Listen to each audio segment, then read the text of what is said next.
When most people imagine the world of Jesus, they picture peaceful villages, quiet roads, and simple lives untouched by danger. But the real Judea of the first century was far harsher than many realize. Darkness could trap travelers outside city walls. Water determined social status. Roman soldiers controlled the streets. Every journey carried risk, and every family fought daily for survival. The cities where Jesus walked were crowded, noisy, and filled with tension between faith, tradition, and empire. Tonight we will step beyond familiar paintings and discover what life was truly like in the cities of Jesus' time. If a bird could have flown above Nazareth or Capernaum around AD 30, the view would have surprised most modern observers. Instead of bright white buildings and grand avenues, the landscape was dominated by earthy colors. Houses built from rough stone and mud bricks blended into the dry hills around them. The settlements appeared almost hidden within the land itself.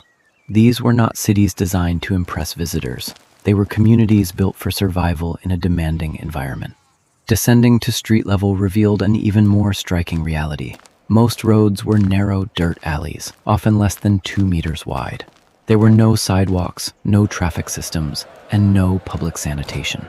People shared the same limited space with donkeys carrying heavy loads, merchants transporting goods, and runoff flowing through the center of the path. Simply walking to the market required patience and constant awareness.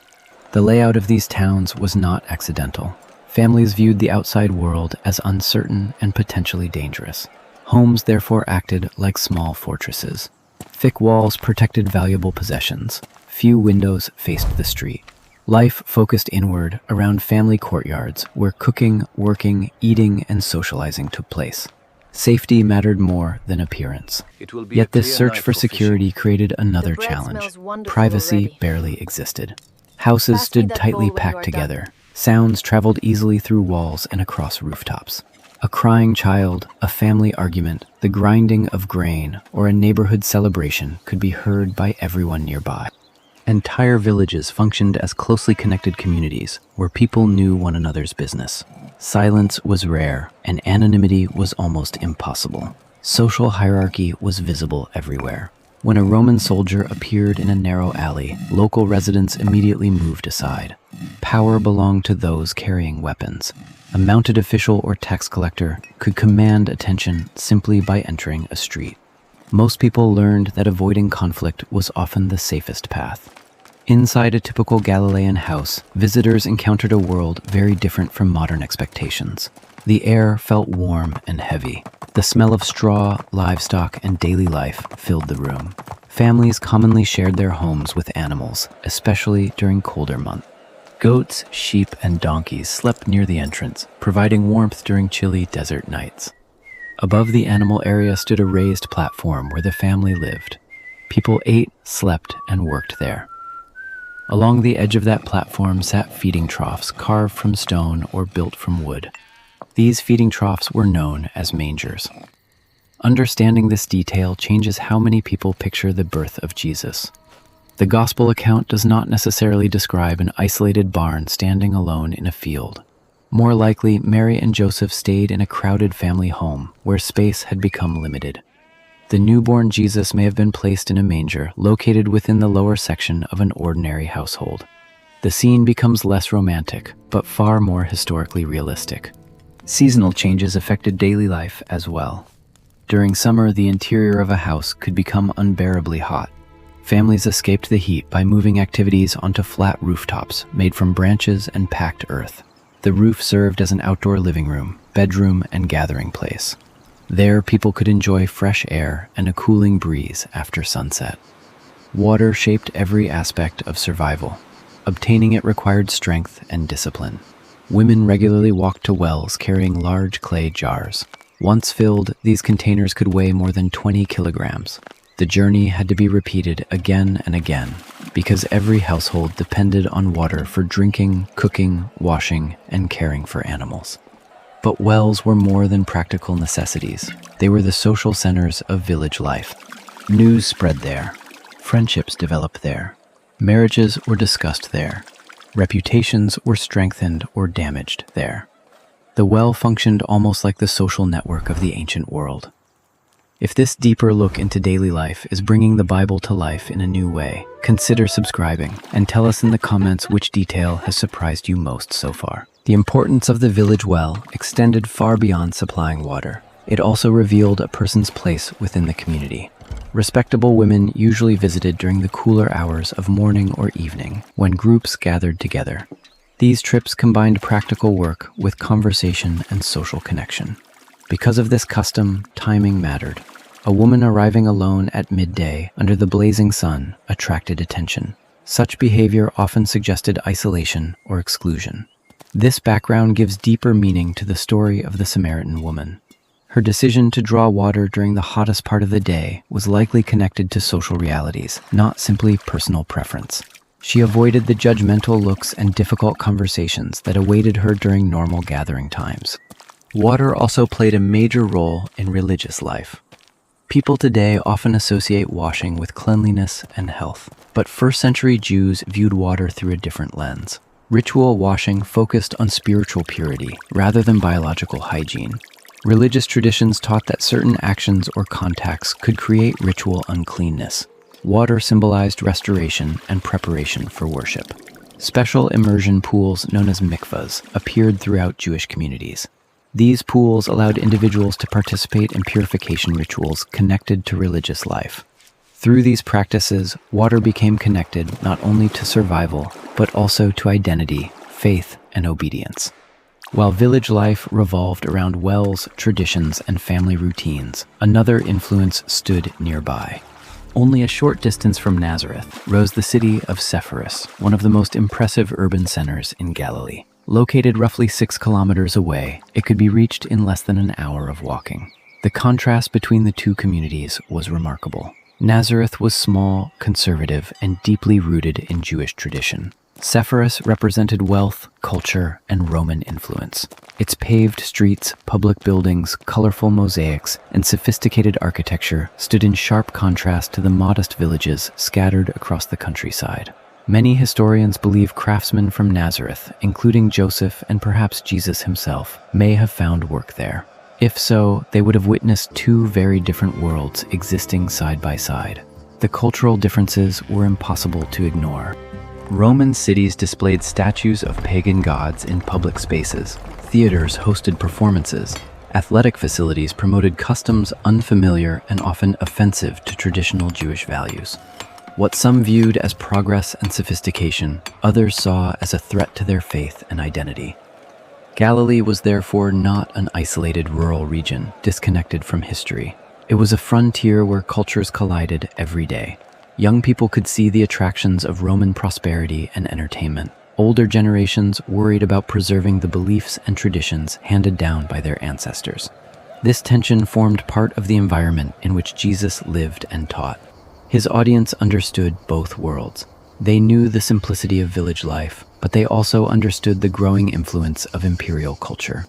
The struggle between tradition and change, faith and power, local identity and foreign influence was not a distant political debate. It was part of everyday life. And as we move forward in this journey, those tensions will become even more visible on the roads leading toward Jerusalem, the spiritual heart of the Jewish world. Leaving the safety of a village in first-century Judea was never a simple decision.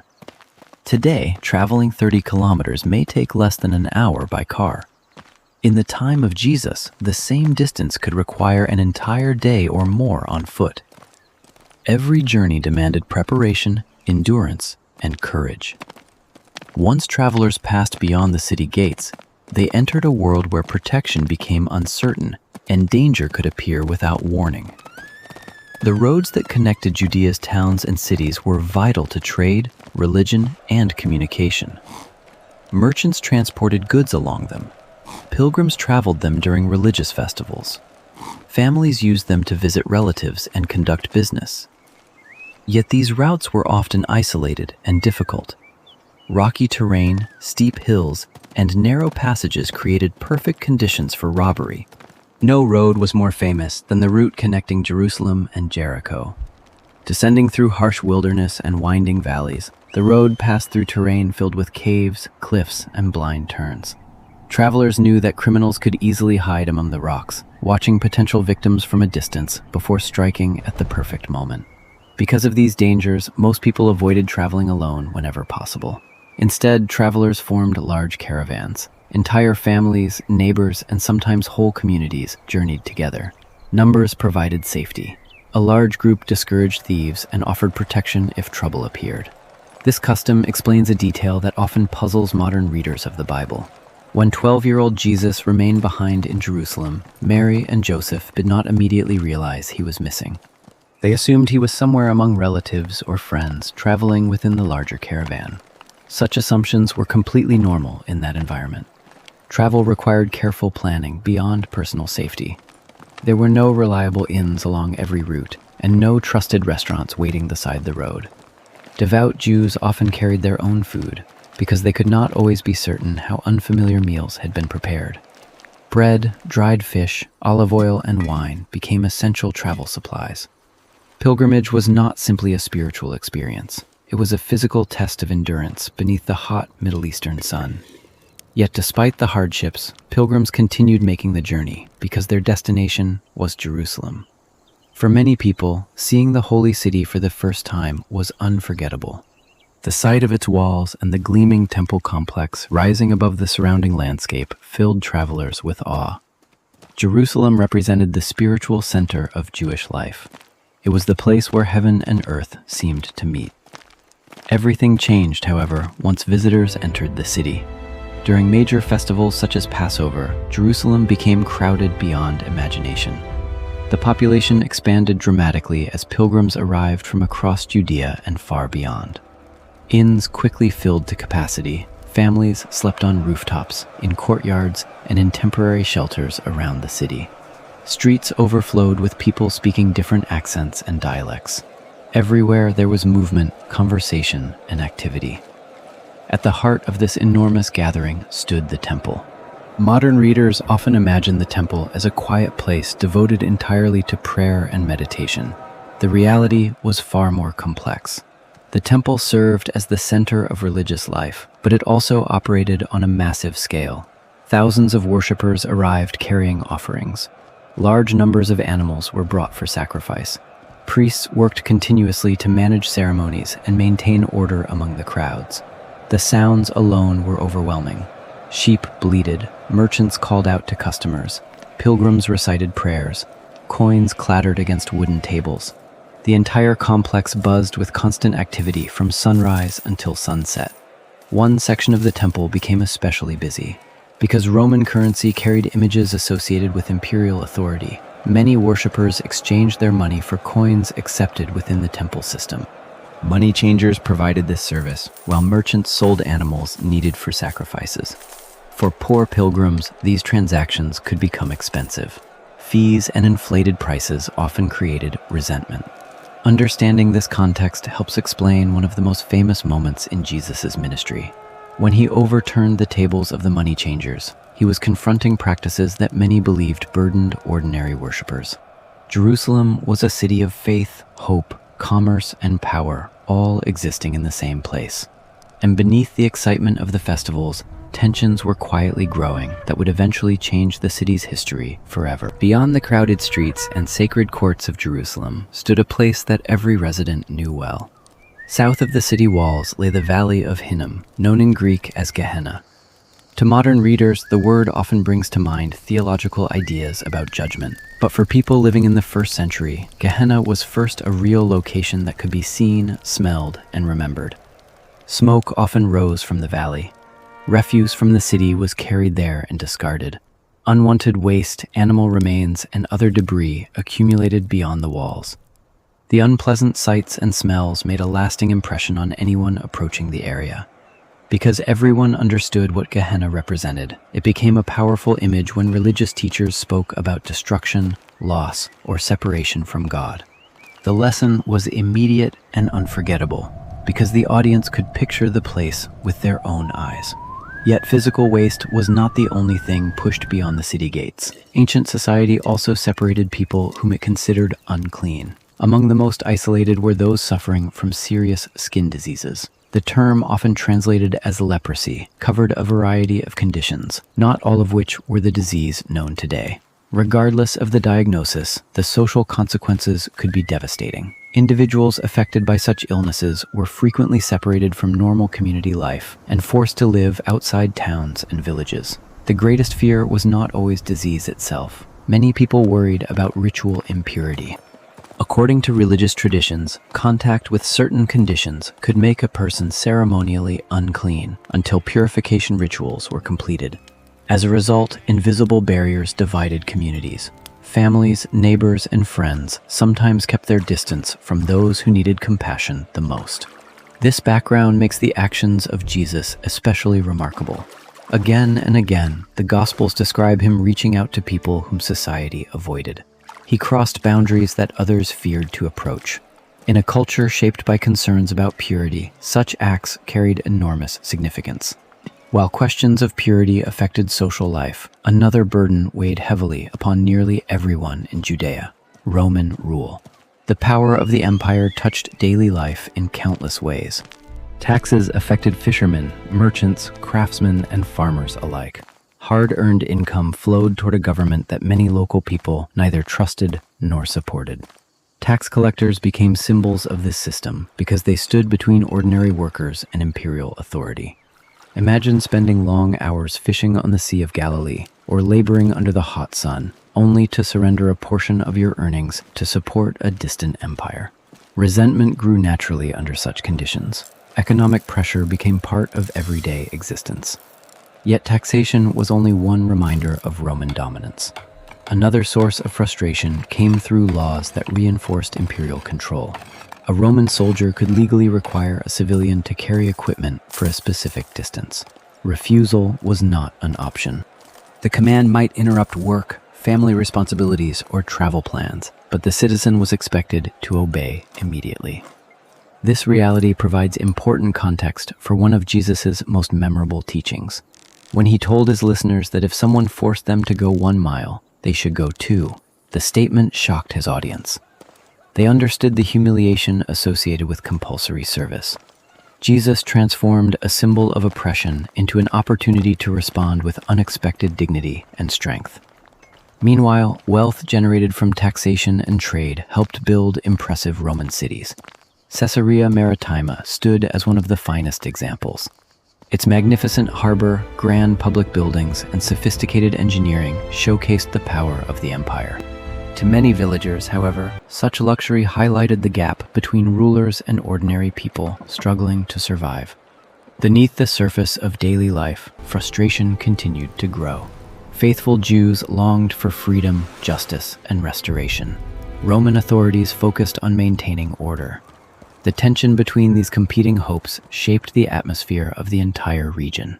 And as the years passed, that tension would continue building, preparing the stage for events that would ultimately transform Jerusalem forever. For decades, tension simmered beneath the surface of Judea. Heavy taxation, political unrest, religious divisions, and resentment toward Roman rule created an increasingly unstable situation.